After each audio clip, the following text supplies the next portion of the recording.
So MPs have decided to disagree with Deputy Minister over summoning podcaster MacG. So Deputy Minister of Women, Youth and Persons with Disabilities, Mmapaseka Steve, left a G20 meeting to face parliamentary scrutiny over the letter asking Parliament to invite controversial podcaster MacG Mukwevho for remarks made about TV star Minnie Dlamini. On his podcast and chill platform, Mukwevho implied that Dlamini's former partner left her due to the scent of her private parts. So the statement sparked public outrage, with many accusing him of misogyny and disrespect.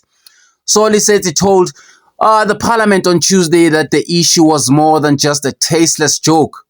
In his comments, Mr. Mukwevho insinuated that the reason behind the termination of Ms. Dlamini's past relationship is in part to the scent of her genitalia, said Letsike. So MacG's statement immediately sparked a wide range of responses from his followers and others on social media. So appearing virtually before the portfolio committee, Letsike said the remarks reflected the dangers of unchecked freedom of speech. She condemned the comments as vile and disgusting and said they constitute online violence as defined in the National Strategy Plan on Gender-Based Violence and Femicide. So I will also refer this matter to the Portfolio Committee on Communication and Digital Technologies and its department, she said. We must ensure that messages on this platform adhere to the Constitution and legislation governing acceptable speech. Letsike said MacG's influence made the issue critical. We are aware that as clearly as 2025, South Africa had approximately 26.7 million active social media users, she said. We have also noted that Mr. Mukwevho's wide-ranging influence could also have been an egregious error, that we all allow Mr. Mukwevho's utterances to stand without passing the acid on whether they are fit for purpose in our constitution, or rather constitutional democracy.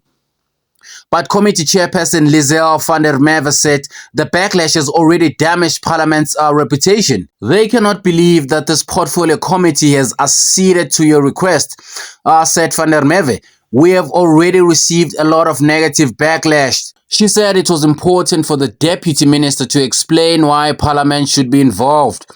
You have written to us to intervene in what seems to be a public spat between a podcaster MacG and the media personality Miss Minnie Dlamini.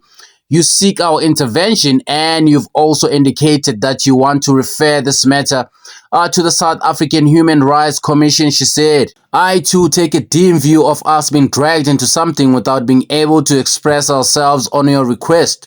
So Letsike also clarified that she was not calling for the podcast to be cancelled. She expressed that Dlamini was still consulting her lawyers on a way forward. In as much as we support the right to dignity for Ms. Dlamini, we also support MacG's right of freedom of speech, she said. But MacG or Mr. Mukwevho cannot use his right of freedom of speech to rob the dignity of others. So MK Party Committee member Mabel Rekana said it was confusing for Letsike to ask Parliament to deal with such issues that can be handled via the courts.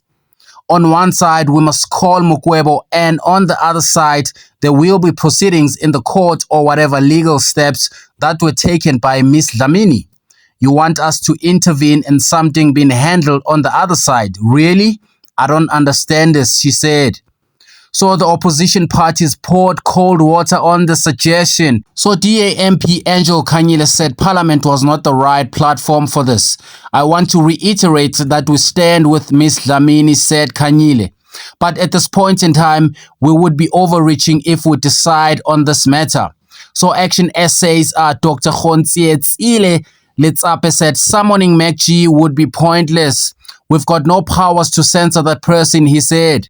I feel this is a crime against all women and it should be tried in the court of law. So Patriotic Alliance MP Jasmine Peterson condemned MacG's remarks but questioned selective outrage. We must not make it seem as though we only speak for individuals with influence, she said.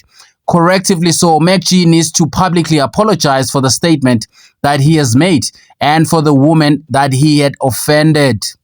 So EFF MP Sihle Lonzi questioned Letsike's consistency. When a 13-year-old girl gave birth in Seshego Hospital, I never saw this minister, he said. When more than 120,000 teenage pregnancies were reported, I never saw the face of this minister. So the footage is distasteful, the agenda is genuine, but the delivery of the message is of questionable character, said Lonzi. Why is this brought to this parliament? The chairperson stated that 6 committee members were against inviting Mukwevho to the committee. 4 others said yes.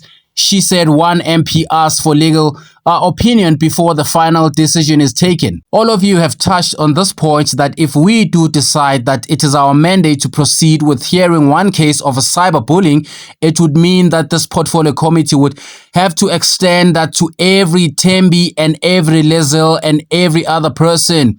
We cannot be selective in choosing one case, Van der Merwe added. I do not think there's a request for Ms. Dlamini before us that we are considering.